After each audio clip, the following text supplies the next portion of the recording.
जी। तो ये अचानक बंद हो गया था, पता नहीं क्यों, कैसे हुआ। तो भोजन के जो प्रकार है, टोटल 4 प्रकार के भोजन शरीर को चाहिए। एक कैलोरी देने वाला, ताकत वाला। जो कैलोरी देता है वो मेंटेनेंस का काम नहीं कर सकता, यानी रिपेयरिंग का काम नहीं कर सकता, न्यूट्रिशन नहीं दे सकते। जो खुराक रिपेयरिंग का काम करेगी, मेंटेनेंस का काम करेगी, न्यूट्रिशन देगी, वो खुराक ताकत का काम नहीं कर सकते, तो वो कैलोरी नहीं दे सकते। तो दो अलग प्रकार के हो गए। शरीर को ठीक करने के लिए शरीर के अंदर कारीगर बनाए के रखे, ऐसे कारीगर बनाने वाला भोजन भी अलग से चाहिए। और चौथा प्रकार का भोजन जो है, जैसे कि गाड़ी का प्लग बिगड़ा है, कार्बोरेटर बगड़ा है, तो आप कार्बोरेटर बाहर निकाल के साफ करके वापस भरा सकते हो गाड़ी के अंदर। लेकिन शरीर के हृदय के अंदर कचरा आया है, ब्लॉकेज हो गया है, तो आप हृदय बाहर निकाल के ब्लॉकेज साफ करके वापस नहीं भरा सकते। तो चौथा प्रकार का जो भोजन है वो है सफाई करके रखे। तो शरीर को 4 प्रकार का भोजन चाहिए। ताकत वाला यानी कैलोरी, न्यूट्रिशन वाला यानी पोषक तत्व वाला, कारीगर, और चौथा सफाई काम करे वैसा। तो पूरे 4 प्रकार का भोजन है। किसमें कहाँ से कैसा भोजन मिलता है, उसके ऊपर आपको लोगों को बात बतानी पड़ेगी। लोगों को ये सिंपल सा कुदरत का नियम बताना है कि भी जो भोजन आप खाते हो उसको आप पानी में डालो। पानी में डालने से तैरता है, तो वो रिपेयरिंग करेगा, मेंटेनेंस करेगा, न्यूट्रिशन देगा। जो खुराक पानी में बैठ जाता है, डूब जाता है, वो ताकत देता है। तो हम पत्ती से लेके ड्राई फ्रूट्स खाते हैं, तो इसमें पत्ती, सब्जी, फल, ये 3 प्रकार के खुराक जो है वो पानी में डालने से तैरते हैं। जो खुराक पानी में तैरता हो वो न्यूट्रिशन देता है। कंदमूल, अनाज, दाल, ड्राई फ्रूट्स, ये सब पानी में बैठ जाते हैं, वजनदार है। तो हाई डेंसिटी वाले जितने भी खुराक है जो पानी में नीचे बैठ जाते हैं, वो सारे कैलोरी वाले खुराक माने जाते हैं। तो जो खुराक ताकत देगा वो रिपेयर नहीं करेगा, रिपेयर करेगा वो ताकत नहीं देगा। अब चौथा कैलोरी, कैलोरी और न्यूट्रिशन तो मिल गया। तीसरा हमें चाहिए कारीगर। तो कारीगर हमारे शरीर में कौन काम करता है? हीमोग्लोबिन। तो हीमोग्लोबिन बढ़ाने वाला खुराक कौन है? तो वो है क्लोरोफिल। पत्तियों का जो क्लोरोफिल है वो शरीर में जाके हीमोग्लोबिन बनता है, और वो हीमोग्लोबिन शरीर को मेंटेनेंस करने का काम करता है, तो वो कारीगर के तौर पे काम करते हैं। और सफाई करने वाले जो खुराक है, वो खुराक आपको कहाँ से मिलेंगे? खट्टे जो होते हैं। अब मनुष्य क्या क्या करता है? हजारों साल से 2 प्रकार के खुराक खाता है। सब्जियां पानी में तैरती हुई, क्यों खाते हैं? पोषक तत्व के लिए। अनाज पानी में नीचे बैठता है, वजन वाला, क्यों खाता है? कैलोरी के लिए। अब सब्जी में आप गोभी पत्ता लाए, बैंगन लाए, लौकी लाए, अब उसको काट के पानी में डालो, तैरेगी? वो बैठेगी नहीं। अब तैर रही है, इसका मतलब वो पोषक तत्व से भरी पड़ी है। अब तैरती हुई सब्जी को काटी हुई सब्जी को आपको खानी थी, लेकिन लोग क्या करते हैं? खाते नहीं है, तड़का लगाते हैं, पका लेते हैं, सब्जी बना लेते हैं। अब पका लिया, अब आप पानी में डालो तो नीचे बैठ जाती है। तो नीचे बैठने वाली सब्जी शरीर में क्या देगी? कैलोरी देगी।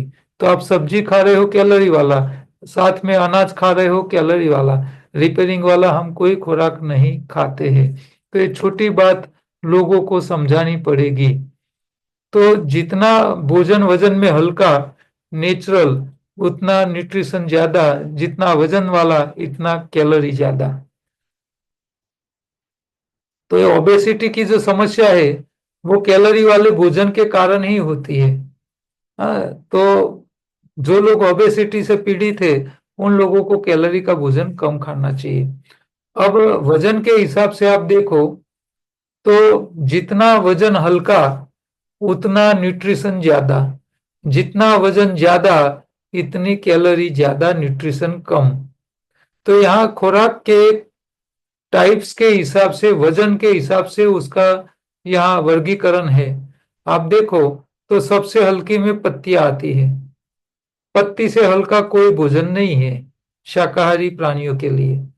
तो पत्ती सबसे हल्की है, तो पत्तियों में सबसे ज्यादा न्यूट्रिशन मिलेगी आपको।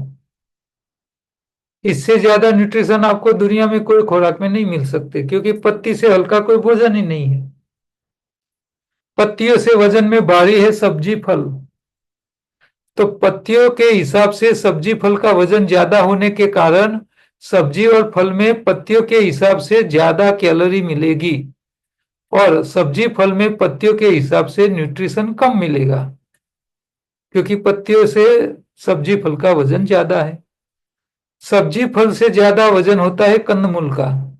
तो कंदमूल में सब्जी फल के कंपैरिजन में ज्यादा कैलोरी मिलेगी, और कंदमूल में सब्जी वजन में हल्की है, तो सब्जी के कंपैरिजन में कंदमूल में न्यूट्रिशन कम मिलेगी। कंदमूल से ज्यादा वजन वाला होता है अनाज दाल। तो अनाज दाल में कंदमूल के हिसाब से ज्यादा ताकत मिलेगी, कैलोरी और पोषक तत्व कम मिलेंगे। और सबसे ज्यादा वजन वाला तो कौन है? ड्राई फ्रूट्स, सूखे मेवे। तो ड्राई फ्रूट्स में सबसे ज्यादा कैलोरी मिलेगी, न्यूट्रिशन ना के बराबर मिलेगा।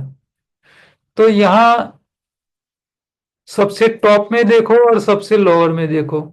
सबसे कम वजन में पत्तियां हैं। पत्तियों से थोड़ा वजन ज्यादा है सब्जियों का।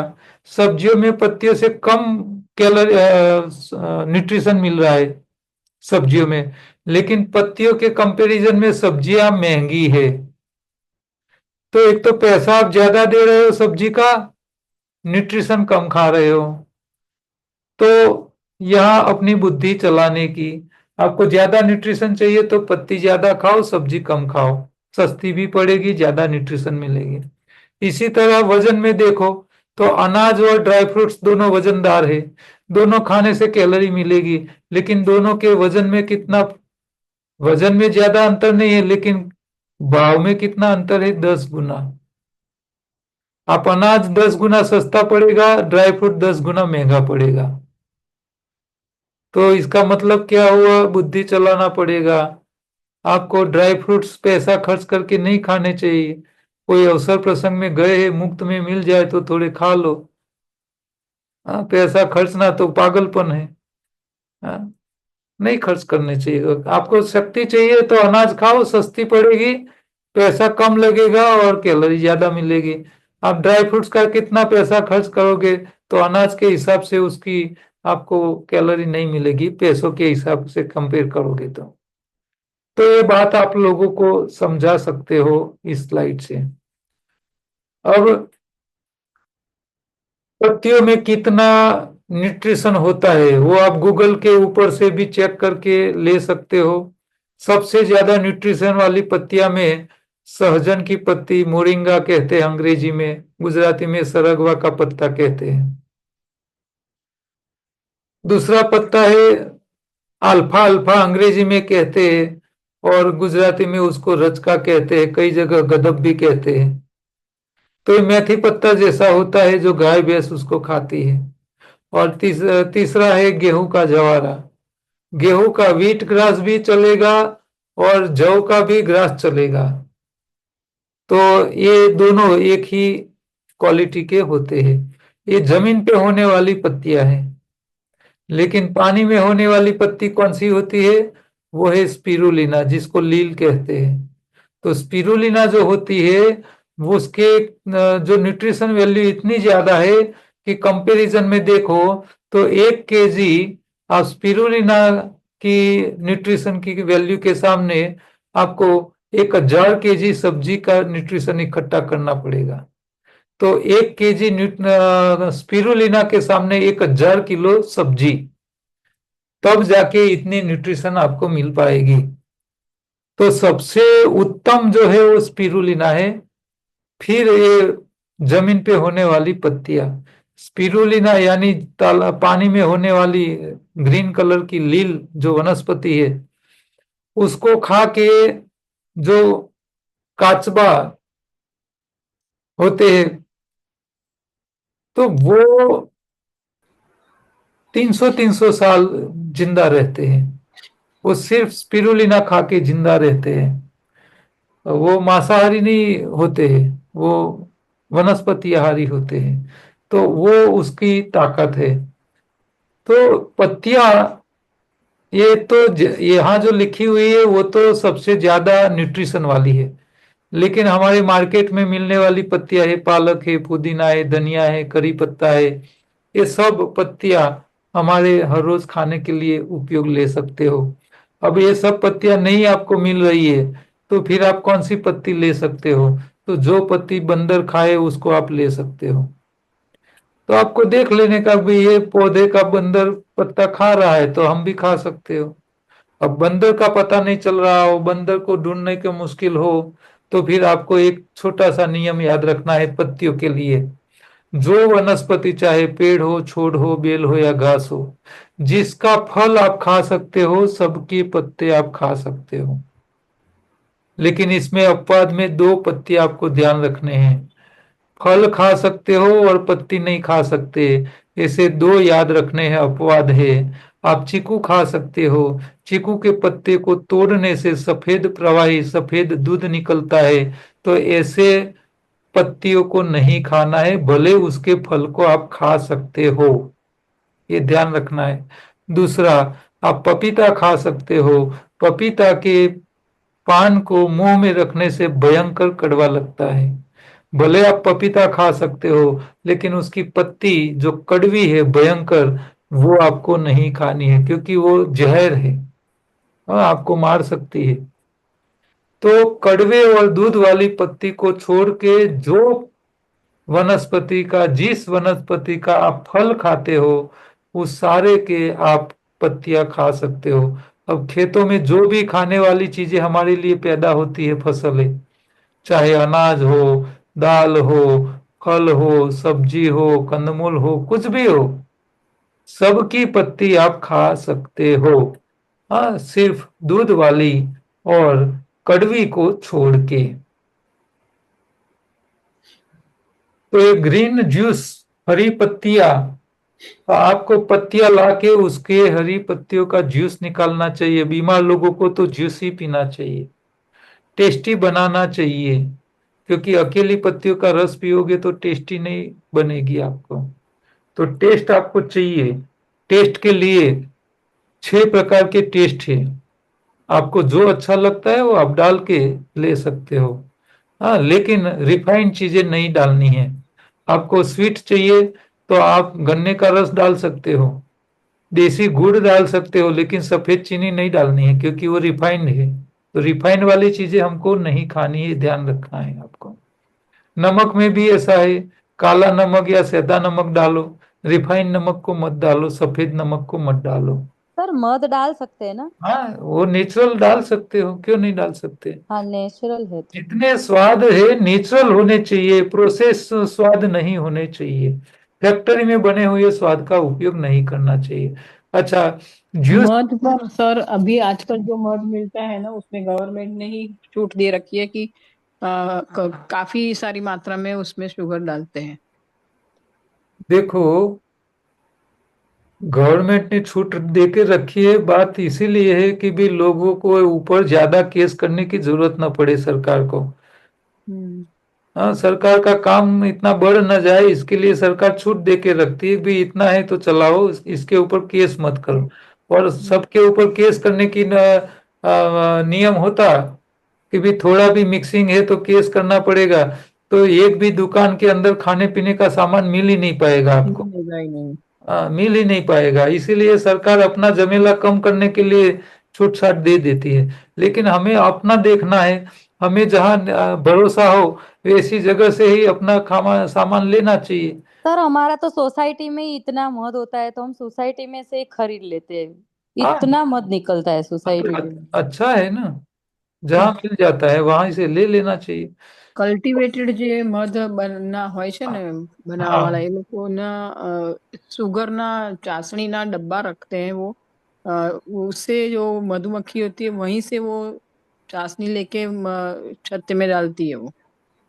नहीं तो वो वो सही है, मक्खी। लेकिन इसमें क्या है कि जब वो जो शुगर है, वो मधुमक्खी जब खाती है और उसके पेट में जाती है, फिर वो बाहर निकालती है, तो उसमें भी थोड़ा प्रोसेस हो जाता है।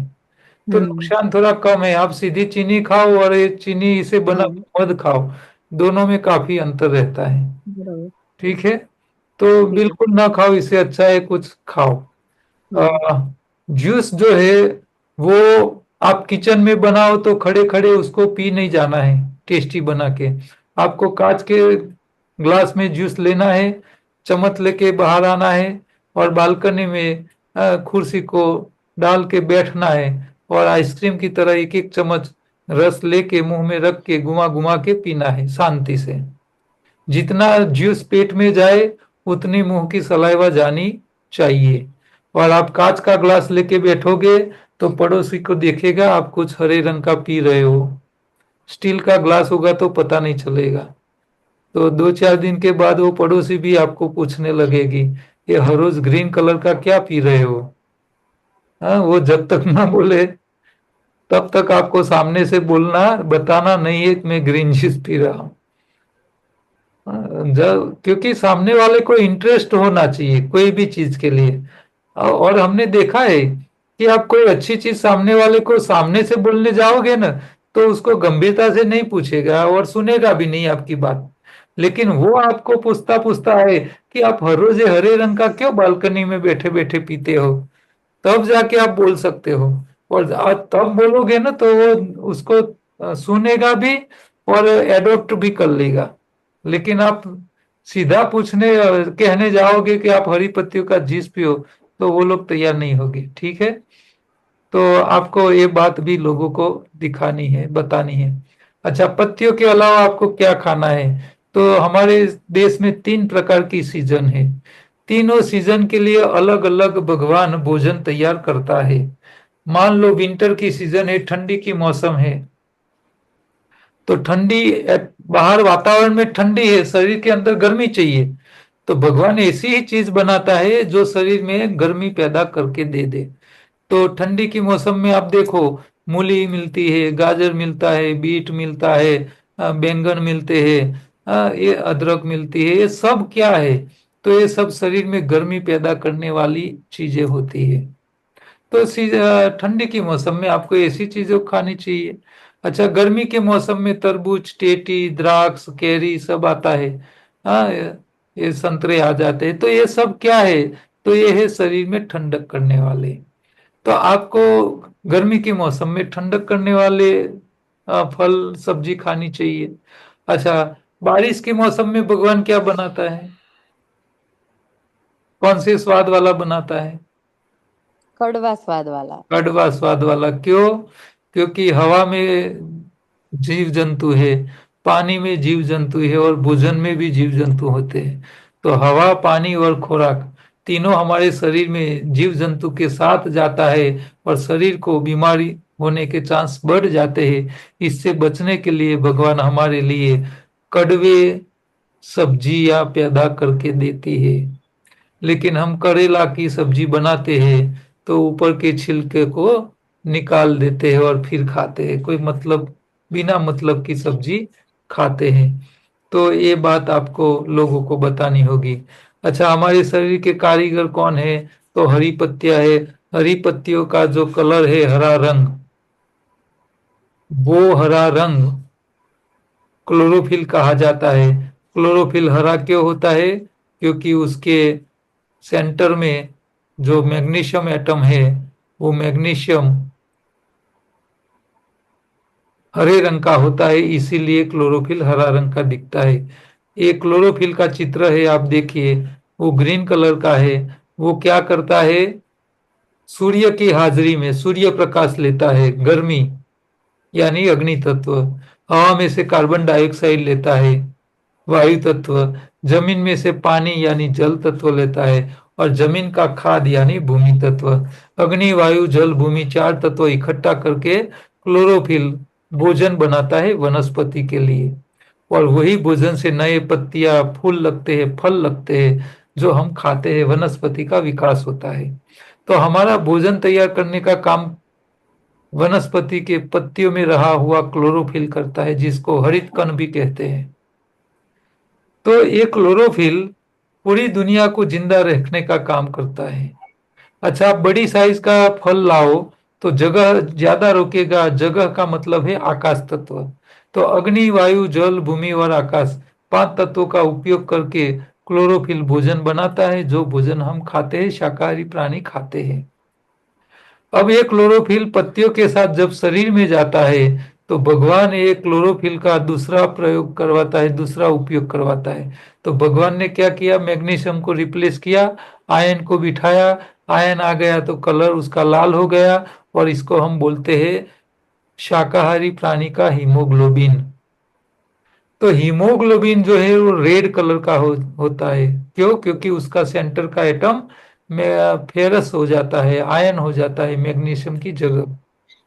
अब ये क्लोरोफिल से बना हुआ हीमोग्लोबिन वो काम क्या करता है, तो जो खुराक खाया है वही खुराक में से एक हीमोग्लोबिन अग्नि तत्व, वायु तत्व, जल तत्व, भूमि तत्व और आकाश तत्व, 5 तत्वों का रिलीज करने का काम ये हीमोग्लोबिन करता है।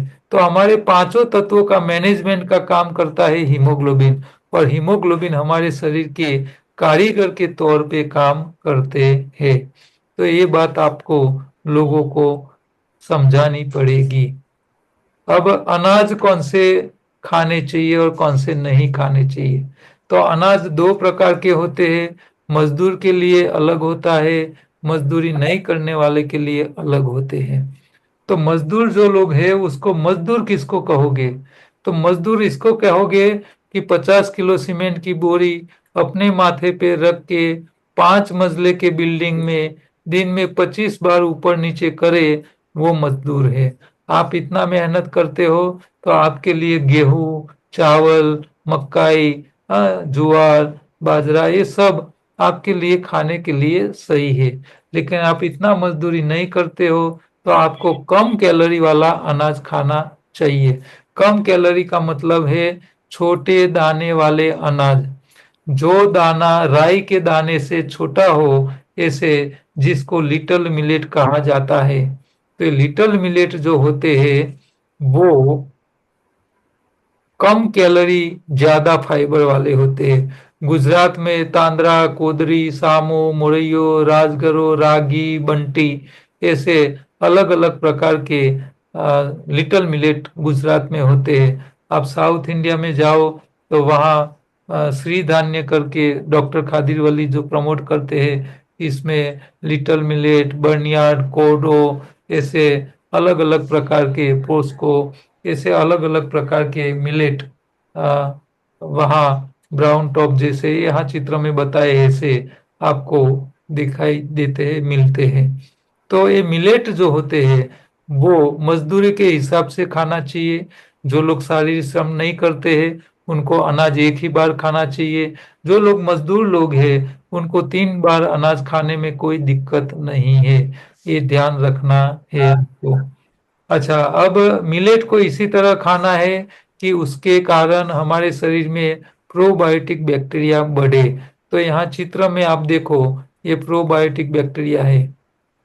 ये प्रोबायोटिक बैक्टीरिया अलग अलग टाइप के, अलग अलग आकार के और अलग अलग कलर के होते हैं।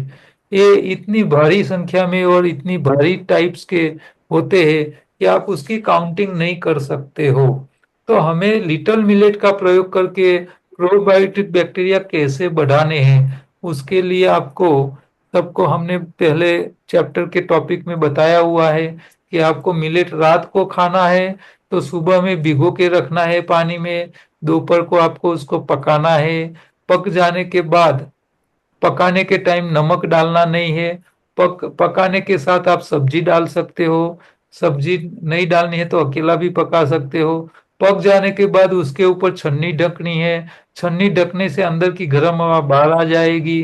गर्म हवा बाहर निकल जाए, ठंडा हो जाए, आप उंगली डाल के चेक कर लो, आपको लगे कि भी ठंडा हो चुका है तो आपको उसके ऊपर कपड़ा ढांक के उसको छोड़ देना है। मान लो आप जहां रहते हो वहां पॉल्यूशन का प्रॉब्लम ज्यादा है, तो फिर आपको कपड़ा की जगह आपको इसके अंदर 1 चम्मच, एक व्यक्ति के लिए 1 चम्मच देसी गाय का दूध का बनाया हुआ दही डाल के ढक्कन रख के गर्मी का मौसम है तो फ्रिज में रख देना चाहिए, ठंडी की मौसम है तो उसको बाहर रखना चाहिए। दोपहर को आपने दही डाल के छोड़ दिया, रात को उसको ठंडा ठंडा ही खाना है। आपने दोपहर को 1 चम्मच दही डाला था, यानी 1 चम्मच प्रोबायोटिक बैक्टीरिया डाले थे, लेकिन आप रात को जब भोजन करने बैठोगे तो 1 कटोरा भर के बैक्टीरिया बन जाएंगे। और रात को जब आप ये मिलेट खाते हो तो उसको दोबारा गर्म करने नहीं चाहिए। गर्म करोगे तो जो बैक्टीरिया बढ़े हुए हैं वो सारे मर जाएंगे। और बैक्टीरिया हमारे शरीर के लिए क्या काम के हैं, इसके लिए आपको ये स्लाइड का एग्जाम्पल देना चाहिए। तो हमारे शरीर में जो विटामिन चाहिए वो विटामिन भोजन में मिलते नहीं है। तो शाकाहारी के भोजन में विटामिन मिलते नहीं है, इसीलिए एलोपैथी वाले कहते हैं कि आपको विटामिन चाहिए तो नॉन वेज भोजन खाना पड़ेगा। अब नॉन वेज खाने से ही विटामिन B12 मिलता, तो फिर बंदर, गाय, भैंस, गेटा, बकरा के शरीर में कहाँ से विटामिन आता होगा? उसका जवाब उन लोगों के पास नहीं होता है। तो ये विटामिन कैसे शरीर के लिए उपयोगी है और कहाँ से उसको लेना है, उसके बारे में थोड़ा नॉलेज आपको होना चाहिए। लोगों को आपको इसका नॉलेज देना पड़ेगा। अब यहाँ में एक आपको भगवान की जो विटामिन बनाने की जो व्यवस्था है उसको समझाने का प्रयत्न करूंगा। तो जैसे अपने मुंह की सलाइवा के बॉटल बाजार में कभी मिल सकते नहीं है, और मान लो कोई अपनी मुंह की सलाइवा बॉटल भर के बेचने जाएगा तो कोई लेगा नहीं, कोई पिएगा नहीं। तो अपने शरीर को जो सलाइवा चाहिए, मुंह की लार चाहिए, वो अपने मुंह में पैदा ही करनी पड़ती है। इसी तरह आपके शरीर को जो विटामिन चाहिए वो आपके शरीर में पैदा ही करने पड़ते हैं। ये आपको ध्यान रखना चाहिए। तो शरीर में कैसे पैदा करना है, तो इसके लिए आपको ये चित्र यहाँ देखना है। यहाँ चित्र एक छोटा सा लड़का है। छोटा बच्चा जब जन्म लेता है तो 1-1.5 kg का होता है और 1-1.5 फीट की ऊंचाई का होता है। ये छोटा बच्चा को हर साल अपनी हाइट डबल करने की होती है। हर साल अपनी हाइट डबल करनी होती है। तो हाइट को बढ़ाना है तो उसकी हड्डी लंबी करनी पड़ती है। हड्डी लंबी करने के लिए कैल्शियम चाहिए, और बच्चे को कैल्शियम के लिए भगवान ने उनकी माँ के दूध में कैल्शियम की व्यवस्था ऑलरेडी देके रखी होती है। तो बच्चा जब अपनी माँ का दूध पीता है तब कैल्शियम दूध के साथ शरीर में जाता है। लेकिन कैल्शियम एक ऐसा खुराक है वो सीधे सीधा कभी हड्डियों में नहीं जाता है। कैल्शियम का जब विटामिन डी में कन्वर्जन नहीं होता तब तक वो कैल्शियम हड्डियों में नहीं जा सकता। तो भगवान कैल्शियम सिर्फ दूध में होता है ऐसा भी नहीं है। आप पानी पीते हो इसमें भी कैल्शियम होता है। सब्जी खाते हो, पत्तियां खाते हो, इसमें भी कैल्शियम होता है। कंदमूल में भी कैल्शियम होता है। तो हर भोजन में कैल्शियम की मात्रा तो होती ही है। सिर्फ दूध में ही होता है ऐसा नहीं होता है। लेकिन कैल्शियम कभी हड्डियों में सीधी तरह जा नहीं सकता, उसका विटामिन बनाना पड़ता है। तो भगवान ने विटामिन बनाने के लिए छोटे बच्चों के शरीर में क्या अरेंजमेंट रखी कि छोटे बच्चे के मुंह में और छोटे बच्चे के स्टमक में भगवान ने इतने सारे बैक्टीरिया रखे हैं कि छोटा बच्चा जब अपनी माँ का दूध पीता है वो दूध सीधा जठर में जाता है, और जठर में जो बैक्टीरिया होते हैं वो वही दूध को इमीडिएट दही में कन्वर्ट कर लेते हैं। तो दही कौन बनाता है? तो वो बैक्टीरिया जो जठर के अंदर पहले से मौजूद है। तो वो जो बैक्टीरिया है उसको प्रोबायोटिक बैक्टीरिया कहे जाते हैं। तो ये प्रोबायोटिक बैक्टीरिया दूध को तुरंत दही बना लेते हैं। बच्चा दूध पीता है, उसके पेट में गड़बड़ी है और मान लो वो उल्टी करता है, वॉमिट करता है, तो कभी दूध बाहर नहीं आता, दही के पौधे ही बाहर आते हैं। तो ये दही बनाने वाले जो बैक्टीरिया है वो ही प्रोबायोटिक बैक्टीरिया है। और वो बैक्टीरिया का काम क्या है? दही के दूध के अंदर जो कैल्शियम था वो कैल्शियम को वो विटामिन में कन्वर्ट करते हैं, और वो विटामिन शरीर में एब्जॉर्ब हो जाता है, हड्डियों में जाता है, हड्डियां लंबी होने लगती है। अब हड्डियां लंबी हो जाती है, बच्चे की हाइट बढ़ने लगती है, लेकिन आजकल की पढ़ी लिखी फैशनेबल माताएं अपना शरीर का देखाव बिगड़ न जाए इसके लिए बच्चा 1 साल का भी नहीं होता है, अपना दूध छुड़वा देती है, और अपना दूध छुड़वाने के लिए बच्चे को कोल्ड ड्रिंक पिलाती है, चाय पिलाती है, कॉफी पिलाती है, पेप्सी पिलाती है, ऐसे एसिडिक भोजन खिलाती है, और बच्चे के पेट में एसिडिक भोजन जाना शुरू हो जाता है तो जो प्रोबायोटिक बैक्टीरिया होते हैं वो मर जाते हैं। बैक्टीरिया मर जाते हैं तो विटामिन बनना बंद हो जाता है, और विटामिन बनना बंद हो जाता है तो हड्डियां लंबी होनी बंद हो जाती है, कम हो जाती है। और इसका इफेक्ट आजकल ऐसा हो चुका है कि आप कोई भी 10वीं कक्षा की स्कूल में चले जाओ, वो 10वीं कक्षा में पढ़ने वाले बच्चे को खड़े करो, उसको खड़े रखो और उसकी हाइट चेक करो तो आपको छोटे छोटे गेटे बकरे दिखाई देंगे। तो आजकल छोटे बच्चों की हाइट बढ़ नहीं रही है, इसके पीछे का वजह ये है कि बच्चों को शुरू से छोटे होते हैं तब से एसिडिक भोजन खिलाया जाता है, और एसिडिक भोजन के कारण विटामिन बनना बंद हो जाता है, और विटामिन डेफिशिएंसी से कारण उनकी हाइट भी आगे बढ़ पाती नहीं है। तो हमारे शरीर के अंदर जो खुराक जाता है वो खुराक शरीर को तभी लागू होता है जब वो खुराक विटामिन में कन्वर्ट होता है। तो आप भोजन पकाया खाओ या कच्चा खाओ, लेकिन आपकी आंतों में जो बैक्टीरिया होते हैं वो बैक्टीरिया ही आपके भोजन को ठीक करके कन्वर्जन करके शरीर के लिए उपयोगी बनाते हैं। डॉक्टर खादिर वली वो पकाया भोजन खिलाते हैं, लेकिन वो इमली यानी फर्मेंटेशन करके बैक्टीरिया को बढ़ा के पेट में डलवाते हैं, तो यहाँ भी बैक्टीरिया अपना काम करते हैं। और जो लोग कच्चा भोजन खिलाते हैं, बीबी चौहान साहब जैसे, तो जो फल खिलाते हैं वो फल के साथ बैक्टीरिया ही पेट में जाते हैं, और वही बैक्टीरिया शरीर को जरूरी विटामिन बना के शरीर को बीमारियों में से लाभ देते हैं। तो आप दोनों व्यक्तियों को मिलोगे, चौहान साहब को मिलोगे तो वो बोलेंगे पकाया नहीं खाना चाहिए, और डॉक्टर खालिद को आप मिलोगे तो वो बोलेगा कच्चा नहीं खाना चाहिए। दोनों एक दूसरे के विरुद्ध की बात बता रहे, लेकिन ये दोनों को पता नहीं है कि उनका भोजन शरीर में जाके बैक्टीरिया ही शरीर के लायक बनाते हैं। तो हमारे शरीर में प्रोबायोटिक एक्टिविटी कम होनी नहीं चाहिए। ठीक है, तो ये प्रोबायोटिक बैक्टीरिया के लिए आपको ध्यान रखना चाहिए। आप शहर में रहते हो तो हवा के प्रोबायोटिक बैक्टीरिया को आप मत इस्तेमाल करो, क्योंकि शहर में प्रदूषण बहुत ज्यादा होती है। जहाँ प्राकृतिक वातावरण हो, ग्रीनरी हो, ऐसी इलाकों में ही आपको हवा के बैक्टीरिया का उपयोग करके फर्मेंटेशन करके खाना चाहिए खुराक को। ठीक है, शहर में रहने वाले लोगों को तो हवा के बैक्टीरिया की जगह प्रोबायोटिक छाछ अमूल बनाती है उसी का प्रयोग करना चाहिए, या तो देसी गाय के दूध का बनाया हुआ दही का उपयोग करना चाहिए। तो ये बैक्टीरिया के बिना ये पूरी सृष्टि का विकास हो नहीं सकता, जिंदा रह नहीं सकती है। तो हमारे शरीर में प्रोबायोटिक बैक्टीरिया कम ना हो जाए इसके लिए सुबह सुबह में चाय नहीं पीनी चाहिए, तेज तीखी और कड़क चाय नहीं पीनी चाहिए, कॉफी नहीं पीनी चाहिए, कोल्ड ड्रिंक नहीं पीनी चाहिए। और बीमारी में मान लो सर्दी जुकाम हो गया है तो आपको एक दिन उपवास करके अपने शरीर को ठीक करना चाहिए, नहीं कि आपको 3 दिन के लिए एंटीबायोटिक खा के।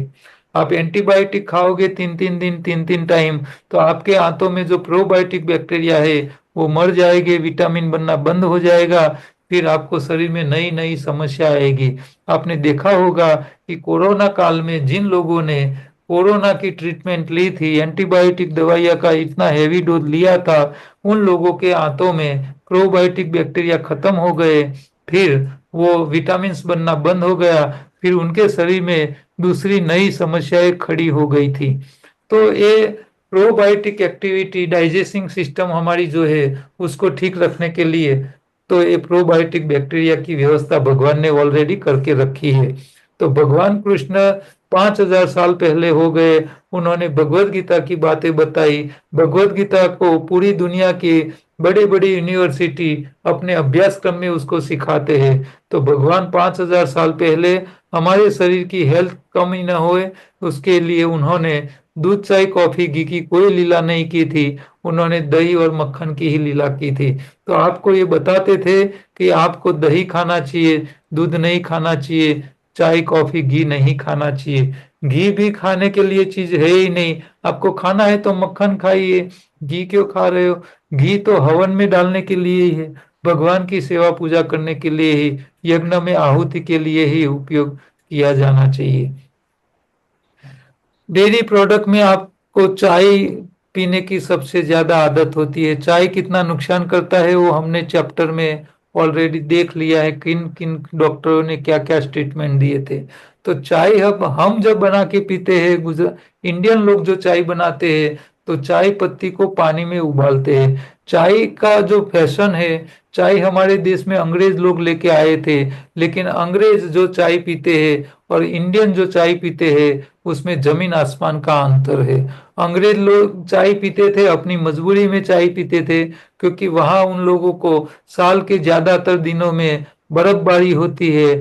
ठंडी की मौसम में उनको शरीर के अंदर गर्मी करना है तो उसको गर्म लिक्विड पीना पड़ता है। तो वो चाय को बना के स्मेल वाली और टेस्ट वाली चाय बना के पीते हैं। वो लोग कभी चाय बनाते हैं तो चाय पत्ती को कभी नहीं उबालते, वो पानी को उबालते हैं और चाय पत्ती की जो पड़ीकी होती है उसको पानी में डाल के चाय का स्मेल और चाय का कलर सिर्फ पानी में लाते हैं। वो चाय पत्ती को कभी नहीं उबालते। हम लोग क्या करते हैं, पानी लेते हैं, उसमें चाय पत्ती डालते हैं, फिर उसको उबालते हैं, और चाय पत्ती के अंदर टेनिन नाम का जहर होता है। चाय की पत्ती में टेनिन नाम का जहर होता है, कॉफी के अंदर कैफीन नाम का तत्व होता है, और तंबाकू में होता है निकोटिन नाम का। आप नाम देखिए, टेनिन, कैफीन, निकोटीन, ये नाम एक जैसे ही है, पीछे टीन शब्द आता है।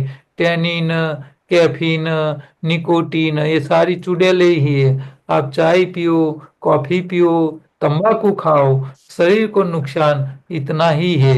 हाँ, ये तीनों चीज हमारे लिए कोई काम की नहीं है। आप चाय के बागानों में जाइए, चाय के बागानों को कभी फेंसिंग करने की जरूरत नहीं पड़ती।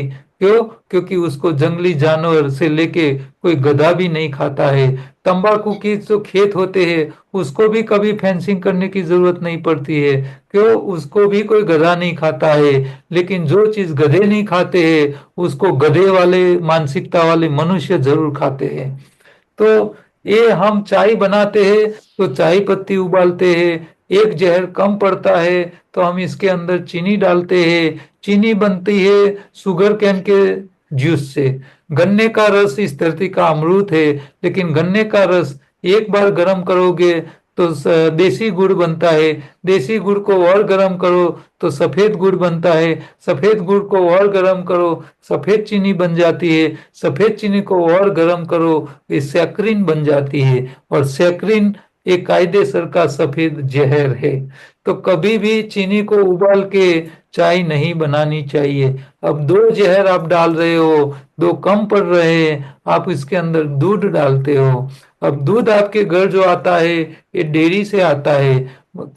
खेतों में रहने वाले खेडूत वो दूध निकालते हैं, वो डेयरी में डालने जाते हैं। डेयरी वाला उसको गर्म करके टैंकर में स्टोरेज करता है।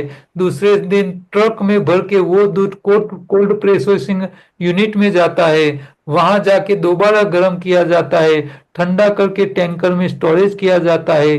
तीसरे दिन वही दूध को दोबारा गर्म किया जाता है, थैली भरी जाती है, ठंडी करके आपके घर आ जाती है। आपके घर थैली दूध की आती है तो आप कातर और तपेली लेके तैयार ही होते हो। आते ही दूध को गर्म करते हो, दूध को उबालते हो, ठंडा होने के बाद फ्रिज में रखते हो, और शाम को अब जब चाय बनाने बैठते हो तो दोबारा गर्म करते हो। तो आपका दूध कम से कम 4-5 बार उबल जाता है।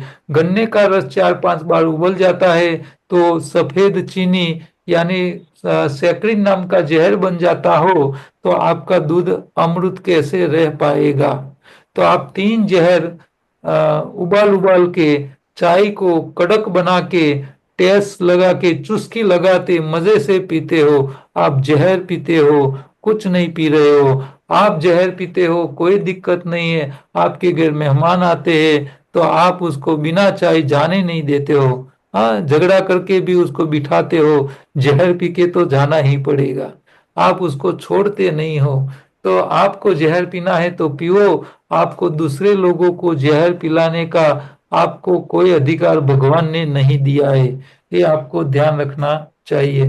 तो आपके घर कोई मेहमान आ जाए तो उनको ये सारी बात बताइए, और आपको फिर लास्ट में पूछने का कि आपको ये जहर पीना है तो आपको टेस्टी बना के दे दूं, और नहीं पीना है तो आपको नींबू पानी या कोई फल दे दूं। तो मेहमान भी बोलेगा कि आप इतनी जहर वाली चीज आप खुद नहीं पीते हो तो हमें क्यों पिलाते हो। ठीक है। तो आप ये अवेयरनेस आपको करने की बहुत आवश्यकता है। अच्छा, आगे स्वाद। तो स्वाद हमारे शरीर के अंदर क्या काम करते हैं, तो स्वाद के बारे में आपको यह बताना है। जो स्वीट होता है, वो मीठी चीजें जो होती है वो कार्बोहाइड्रेट्स होती है। कार्बोहाइड्रेट्स का काम है शरीर में कैलोरी यानी ताकत देने का काम करता है। आपको अशक्ति लगती हो तो आप कोई भी मीठी चीज खा लो, मीठे फल खा लो, गुड़ खा लो, तुरंत आपको एनर्जी मिल जाएगी। आप ज्यादा मीठी चीज खाओ और मेहनत न करो तो वो शरीर में जाके कफ बढ़ाता है। कफ बढ़ने से स्वभाव आलसी का पीर बन जाता है, और स्वभाव मोटापन भी आ जाता है, वजन बढ़ता है, कफ प्रकृति बढ़ने लगती है, स्वभाव ठंडा हो जाता है। तो एक स्वीट चीजों की साइड इफेक्ट है। जिन लोगों को वजन कम करना हो उन लोगों को मीठी चीजें यानी स्वीट चीजें को खाने का छोड़ देना चाहिए। अच्छा, खट्टा स्वाद क्या करता है। खट्टा नहीं ताकत देता है, नहीं रिपेयरिंग का काम करता है। खट्टे का एक ही काम है, होटल में आप जाते हो तो हाथ धोने के लिए नींबू देता है। उसका काम है आपकी उंगलियों पे जो चिकास तेल की खाने की चिपकी हुई है उसको वॉश करने का काम करता है, यानी सफाई का काम करता है। हमारे शरीर में जो ओवर ईटिंग करके शरीर के जो जो ऑर्गन में कचरा जमा हो चुका है वो कचरे को तोड़ के निकालना है तो आपको खट्टे फल का सहारा लेना चाहिए। खट्टे फल खाने से शरीर का इतना कचरा निकलता है कि वो सारा खून में इकट्ठा हो जाता है। हम तीनों तीनों टाइम पकाया भोजन खाते हैं तो भोजन के साथ बैक्टीरिया वायरस भी हमारे शरीर में जाते हैं। तो ये बैक्टीरिया खून में जो नया कचरा खट्टा खाने के कारण आया है उसको खाते हैं, और वो बैक्टीरिया कचरा खाते हैं तो वो वायु पैदा करते हैं, और वो वायु अपने खून के अंदर बढ़ने लगता है। और खून में जितना वायु बढ़ता है उतनी हमारी शरीर की वायु प्रकृति बढ़ने लगती है। तो वायु प्रकृति का मतलब पेट में गैस हो जाना और पीछे आवाज करो वो नहीं है। आपके खून में जो वायु बढ़ता है उसको वायु प्रकृति कहते हैं। आप वायु प्रकृति को समझने के लिए दूसरा एक एग्जांपल दे सकते हो। आप छाछ की थैली फ्रिज में से बाहर निकाल के धूप में रख लो 2-3 घंटे के लिए, तो वो छाछ की थैली तड़के में सूर्य प्रकाश में रखने से धीरे धीरे वो फूलने लगती है। तो हम बाहर से हवा नहीं भरते फिर भी वो थैली फूल जाती है। कौन फुलाता है, तो सूर्य का प्रकाश वो थैली के अंदर जाता है। अंदर दही के बैक्टीरिया है, बैक्टीरिया अंदर ऑलरेडी है। दही के ऊपर प्रकाश पड़ने से दही सॉफ्ट हो जाता है, बैक्टीरिया दही खाने लगते हैं, और वो खाने के बाद वायु बढ़ाते हैं, और वो वायु छाछ की थैली में इकट्ठा होने लगता है। थैली में से वायु बाहर निकलने की जगह नहीं होती है, इसीलिए थैली फूलने लगती है। तो बस यही समस्या आपके शरीर की अंदर हो जाती है। जब हम खट्टा खाते हैं कचरा निकलता है, कचरा बैक्टीरिया खाते हैं और खून में वायु बढ़ने लगता है। तो अलग अलग खट्टे फलों का अलग अलग उपयोग होता है। तो सबसे उत्तम खट्टा फल है हिमालयन बेरी, क्योंकि उसका काम है हमारे शरीर में सबसे माइक्रो टॉक्सिन, पेस्टिसाइड रूपी टॉक्सिन को बाहर निकालने का काम हिमालयन बेरी जैसे करते हैं। आपके शरीर में चर्बी कम करनी है तो नींबू पानी से भी हो सकता है। तो वजन कम करना है तो नींबू से हो जाएगा। और शरीर के अंदर से टॉक्सिन, माइक्रो टॉक्सिन जो पेस्टिसाइड जैसे है उसको निकालना है तो आपको हिमालयन बेरी जैसे फलों का उपयोग करना चाहिए। तो खट्टे फल खाने से वायु बढ़ता है खून में, और वायु जहाँ जहाँ बढ़ता हो वहां चंचलता बढ़ जाती है। तो मनुष्य का स्वभाव स्थिर नहीं रहता है। छोटे बच्चे माँ का दूध पीते हैं, कोई भी प्राणी का बच्चा अपनी माँ का दूध पीता है, तो दूध शरीर के अंदर जाने के बाद सबसे ज्यादा वायु प्रकृति बनती है, और वायु के कारण बच्चों के स्वभाव में चंचलता आ जाती है। और आप कोई भी गाय के बछड़े को डोरी से बांधा हुआ छोड़ दोगे तो वो बछड़ा कहीं स्थिर खड़ा नहीं रहेगा, वो उछल कूद करने लग जाएगा। क्यों? क्योंकि उनके खून के अंदर वायु प्रकृति बढ़ी हुई होती है। क्यों? क्योंकि वो अपनी माँ का दूध पीता है, इसके कारण वायु बढ़ता है। तो छोटे बच्चे हाथ पैर हिलाते रहे वही उनके लिए अच्छा है। हाथ पैर नहीं हिलाएंगे तो उन्होंने जो भोजन खाया है वो डाइजेस्ट नहीं होगा, उछल कूद नहीं करेंगे तो पाचन नहीं होगा, और पाचन नहीं होगा तो बच्चे बीमार पड़ेंगे और मर जाएंगे। तो भगवान ने ये सारी व्यवस्था लोगों को जिंदा रखने के लिए, बच्चे से लेके बड़े सबके लिए भगवान ने सारी व्यवस्था करके रखी है। तो भगवान ने जो जो आयोजन किया है ये पूरी प्रकृति को बचाने के लिए, उसके अंदर से आप कोई भी खामी नहीं निकाल सकते हो। भगवान इतना होशियार है। ठीक है। तीखा स्वाद क्या करता है? तीखा स्वाद नहीं ताकत देता है, नहीं रिपेयर करता है, नहीं सफाई काम करता है। तो तीखा का काम है सिर्फ मुंह में पानी लाना, और ज्यादा तीखा खाने से पित्त बढ़ता है। तो मीठी चीज कफ बढ़ाता है, स्वभाव आलसू करता है। खट्टी चीज आपके शरीर में वायु प्रकृति बढ़ाता है, वजन कम करता है, वायु से चंचलता आ जाती है स्वभाव में।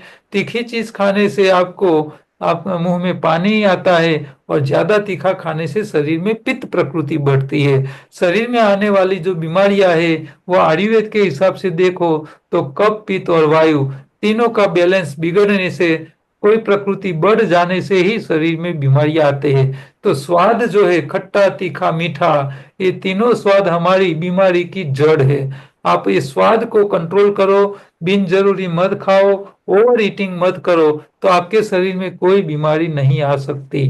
कड़वा रस क्या करता है? कड़वा नहीं ताकत देता है, नहीं रिपेयर करता है, नहीं सफाई काम करता है। उसका एक ही काम है, शरीर के अंदर घुसे हुए वायरस को मारना। आपके शरीर में प्लेटलेट्स काउंट कम हो रहे हैं, आपको बार बार बुखार आ रहा है, जुकाम हो रहा है, वायरस जन्य बीमारी बार बार लग रही है, तो आपके शरीर में जो वायरस है उसको मारने का एक ही आसान रास्ता है, वो है कड़वा रस, यानी पपीता का पत्ता। A4 साइज का जेरोक्स पेपर जितना पत्ता आप सुबह शाम दोनों टाइम उसका थोड़ा सा एक एक कटोरी जितना जूस निकाल के पी सकते हो। 2 ही दिन में आपके डेंगू चिकनगुनिया जैसी बीमारियां 2 ही दिन में कंट्रोल हो जाएगी, और प्लेटलेट्स आपके वापिस बढ़ने लगेंगे।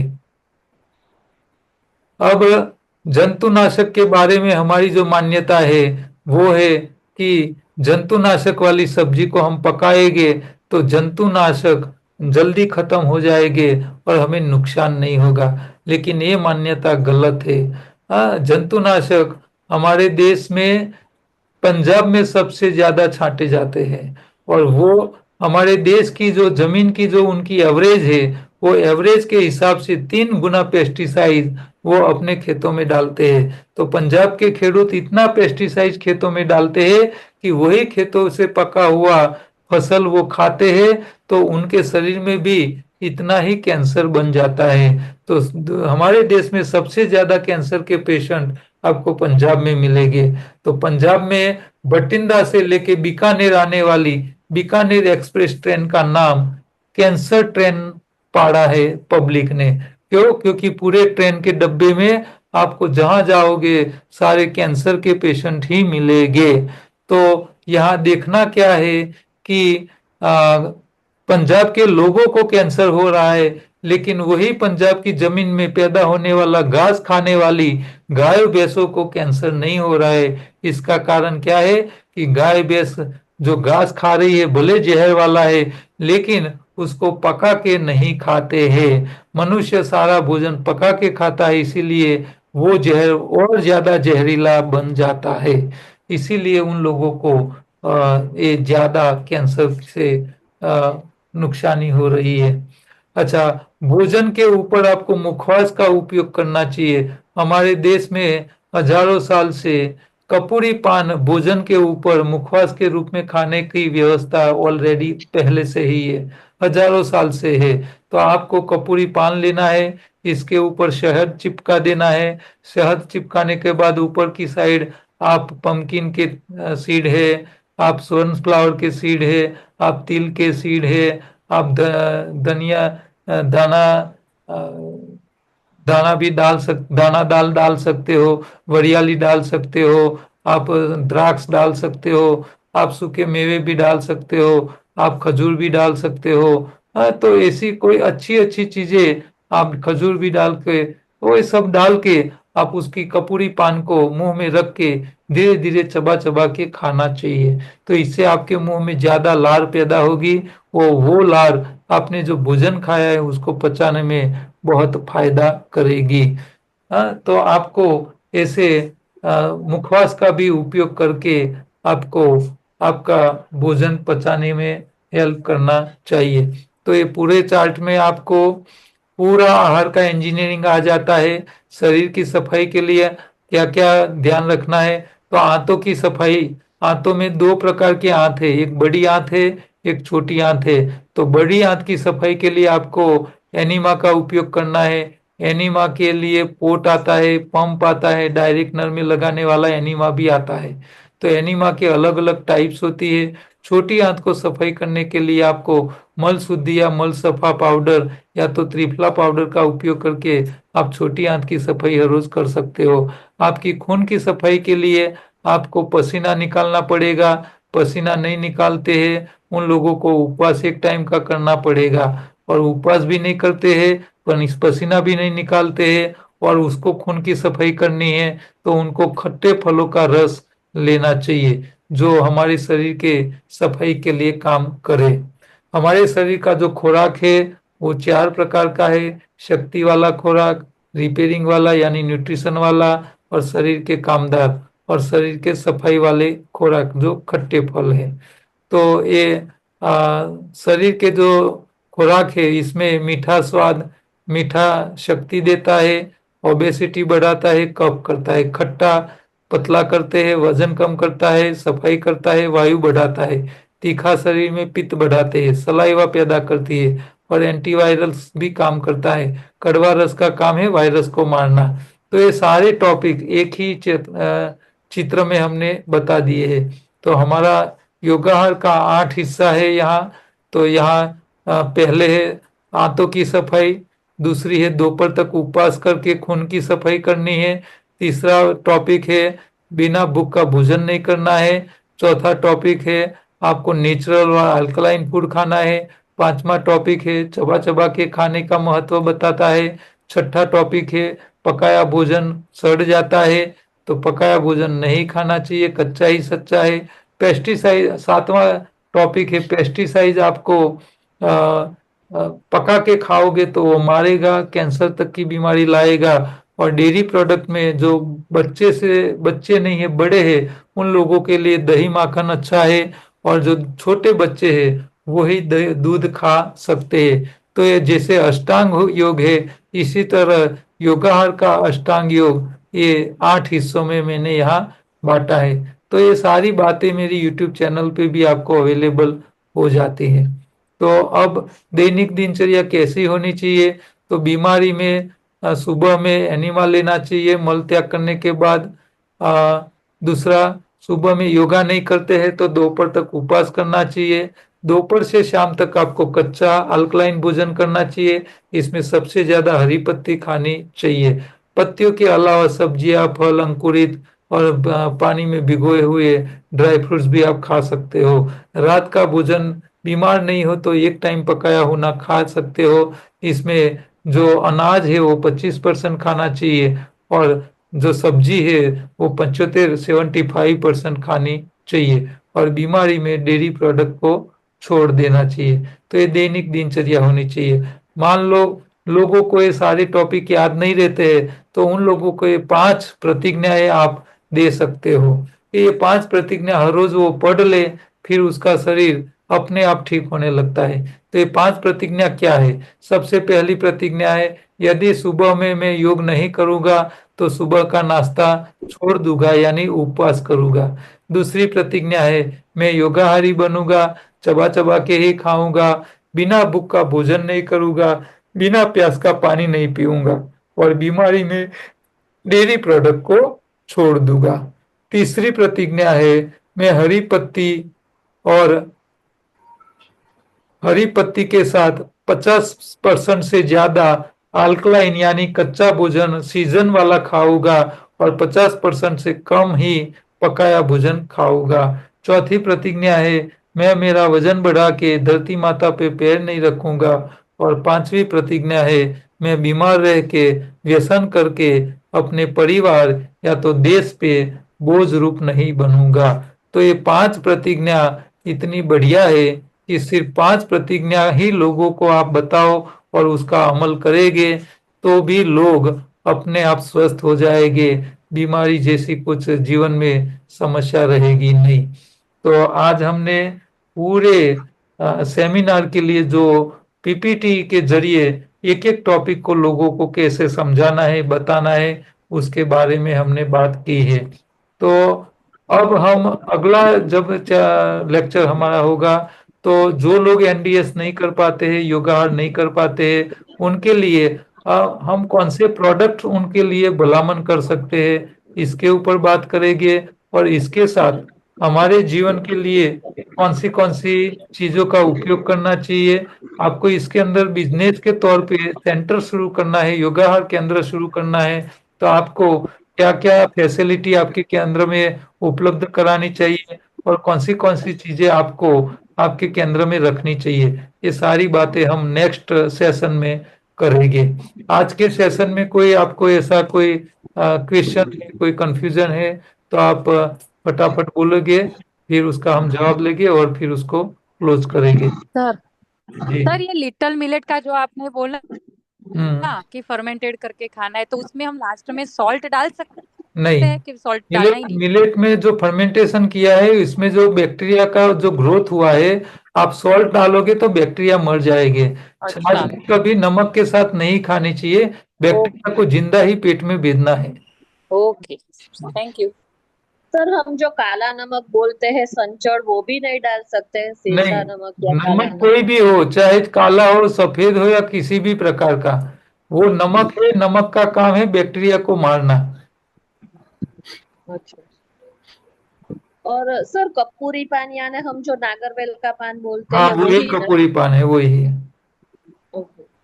अभी ये गर्मी की मौसम है, गन्ने का रस निकालते हो तो इसके साथ कपूरी पान का भी रस साथ में निकालो और पियोगे तो इतना बढ़िया टेस्ट आएगा। गन्ने का रस आपने कभी सोचा भी नहीं होगा, इतना टेस्टी बनेगा।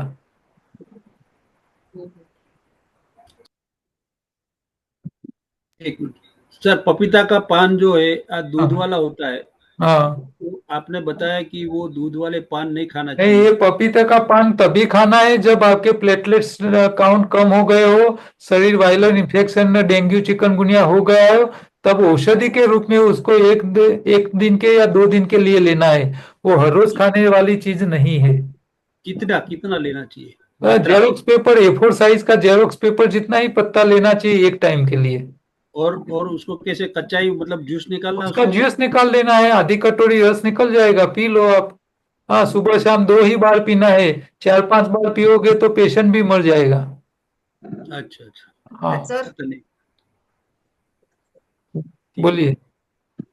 સર એક પેશન્ટ છે हम्म તેની પગની નળી લોહી નીચે બ્લોકેજ આવે છે हम्म અને એને લીધે એને એક પગની જે છેલ્લી આંગળી હોય છે ટચલી આંગળી हम्म। એમને કાપવી પડી છે અને उनको हृदय अमृत टॉनिक दिलवाओ, एनडीएस कराओ, पकाया भोजन बंद कराओ, तो धीरे धीरे खुल सकती है। उनको बोलो अभी ये चैत्री नवरात्रि पूरे 9 दिन द्राक्ष के ऊपर ही रहे और कुछ खाए ही नहीं, पूरा सब ठीक हो जाएगा, खाली हो जाएगा। સિર્ફ અકેલી દ્રાક્ષ? हाँ, उनको बॉडी डिटॉक्स करना है ना, हम्म तो एकाहार कर सकते हैं। हम्म पत्तियों के रस के साथ भी एकाहार कर सकते हैं, બીજું કઈ लेकिन આપવાનું? पकाया छोड़ देने का। सर एकाहार किस किस चीज से कर सकते हैं? कोई भी फल लेना है और पत्तियां लेनी है। क्या फल और फल कोई भी ले सकते हो और पत्तियां दोनों साथ में ले सकते हो तो अच्छा रहेगा। ओके। सर अकेले फल खा के जो कल्प करते हैं वो हम्म। उससे कैंसर भी ठीक हो सकता है? कई लोगों का हो जाता है लेकिन हर बार एक अकेले फल से हो जाएगा वो मानना गलत है, क्योंकि अ, अकेला फल शरीर के लिए बॉडी डिटॉक्स कर सकता है लेकिन मेंटेनेंस का काम फल नहीं कर सकता। मेंटेनेंस के बट लिए तो पत्ती ही चाहिए, पत्ती जितना काम करके देगी उतना कोई नहीं करके देगा। हाँ, मेरे भाई को ही हुआ है अभी, उसको प्रोस्टेट कैंसर का ट्रीटमेंट सारा एलोपैथी कर खत्म हुआ 6 महीने पहले, और अभी वापस हुआ।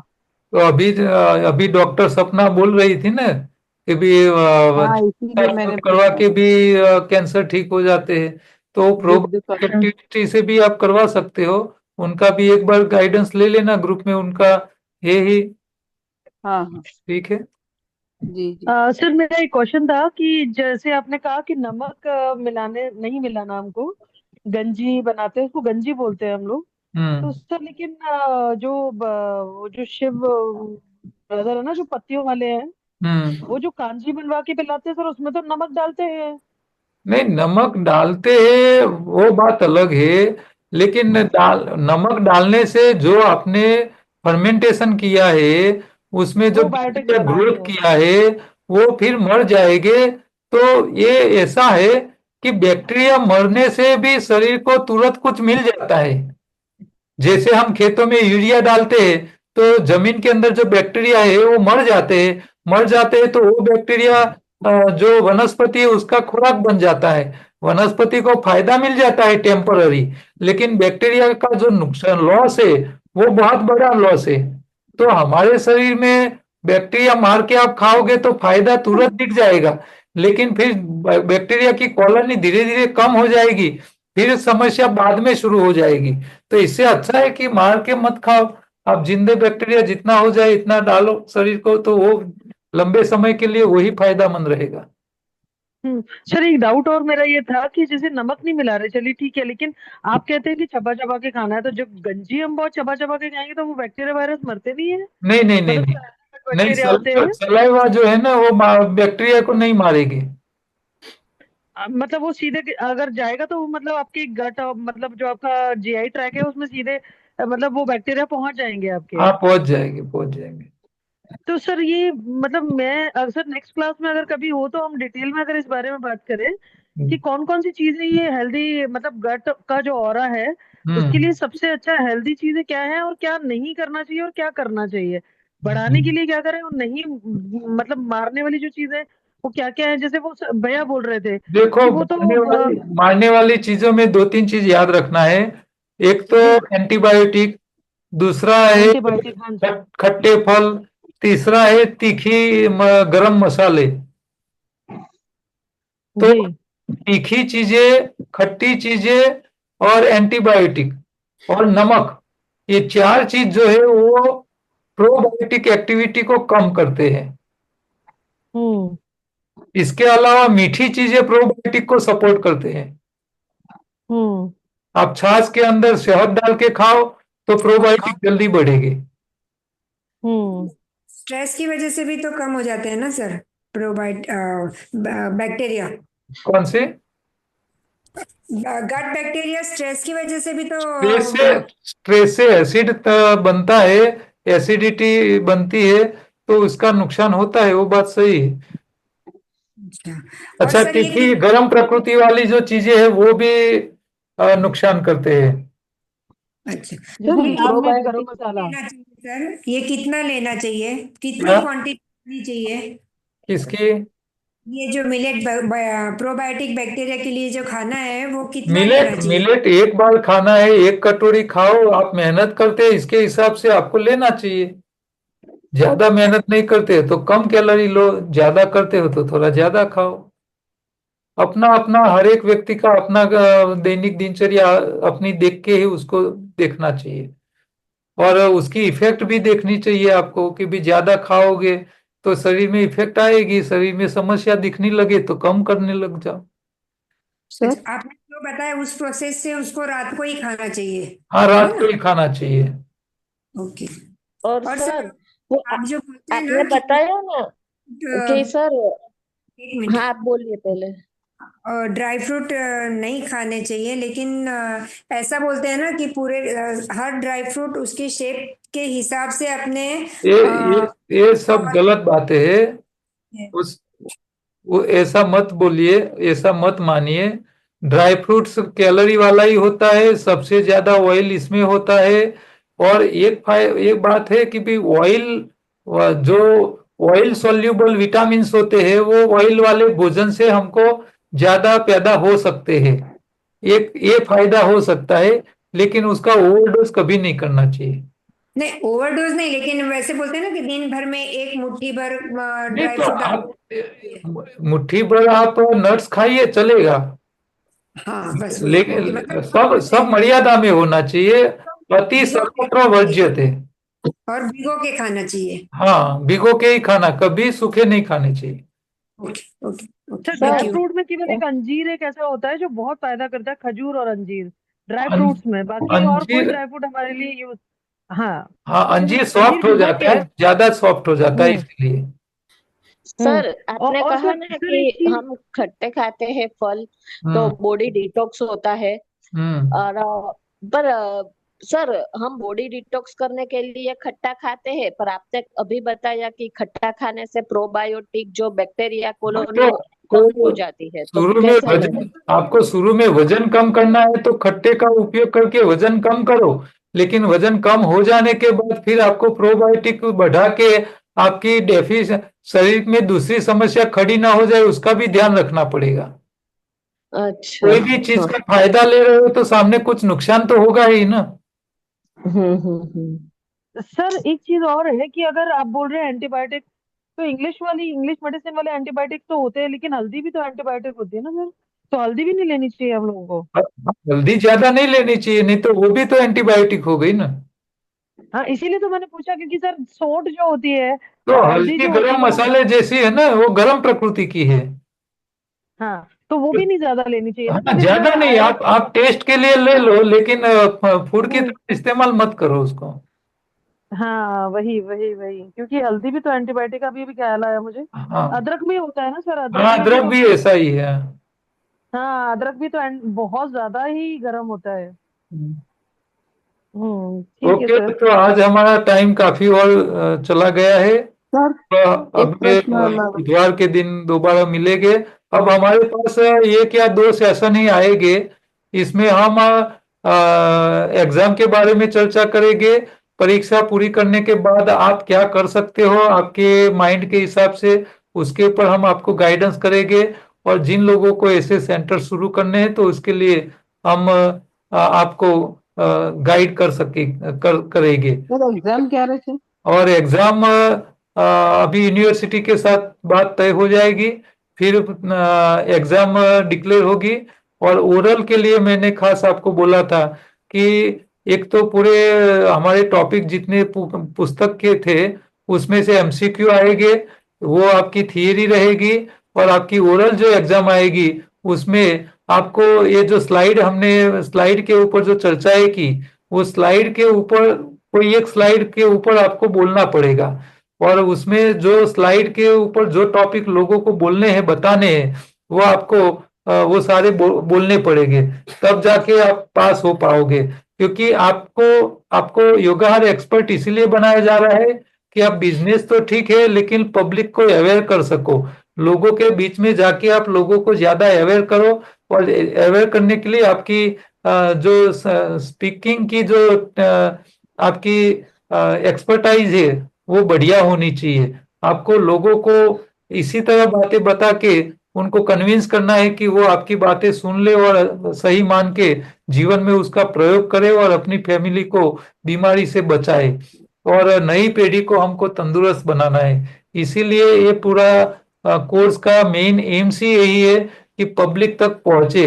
आप अपने लिए खुद के लिए प्रयोग करो और लोगों के लिए कुछ नहीं करो तो उसका कोई मतलब नहीं है। ठीक है।